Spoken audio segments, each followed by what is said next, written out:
با سلام خدمت دوستان عزیز. امروز میخواهیم با همدیگه قرمه سبزی درست کنیم. مواد لازم برای قرمه سبزی: 2 عدد پیاز متوسط، ترشی انار ترش، زردچوبه، فلفل، ادویه کاری و نمک به میزان لازم، 400 گرم گوشت گوسفند تازه، 1 کیلو قرمه سبزی و نیم کیلو لوبیا چکی. کف قابلمه‌مون رو روغن میریزیم. یه خورده که روغن داغ شد، پیازایی که نگینی کردیم و به روغنمون اضافه میکنیم تا پیازمون یه خورده سبک بشه.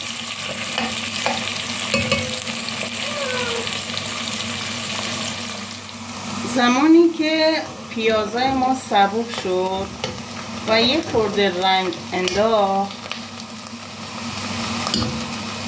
گوشت رو بهش اضافه میکنیم. گوشت یه خورده تفت بخوره داخل پیاز همراه با گوشت سرخ بشه و طلایی بشه. پیازها طلایی شدن و گوشت ها هم تقریبا تفت خوردن. حالا ادویه ها رو بهش اضافه میکنیم.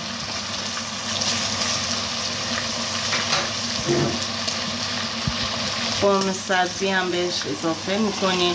قرمه سبزی هامو من از قبل تفت دادم. من قرمه سبزی هامو با روغن تفت نمیدم، با آب تفت میدم. یعنی قرمه سبزی که خریدم میذارم با آب خود سبزی تفت بخوره. هیچ آبی به سبزی هام اضافه نمی کنم. بعد میذارم تو فریزر.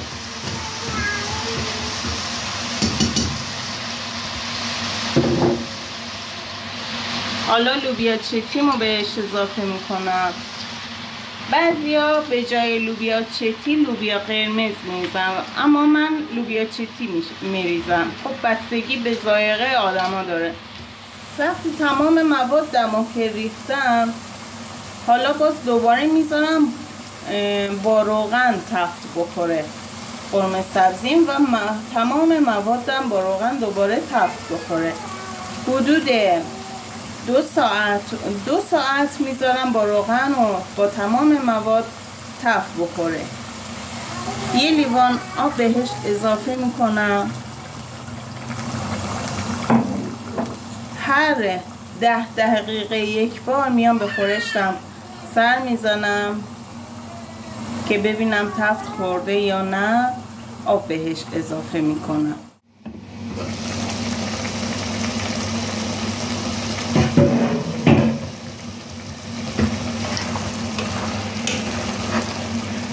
خب ببینید دوستان، خورشت ما آب نداره.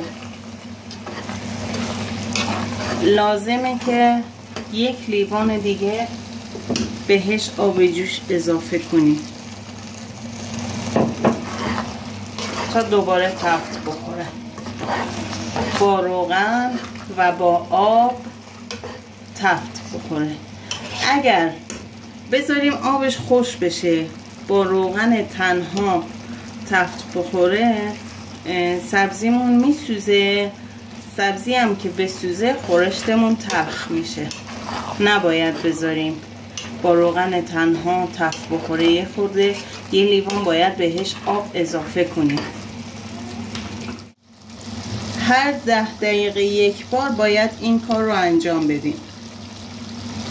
لازم به آب داشته باشه خورشتمون. باید 1 لیوان بهش آب جوش اضافه کنیم که خورشت نسوزه تا 2 ساعت. تا 2 ساعت هر 10 دقیقه یک بار باید این کار رو انجام بدیم.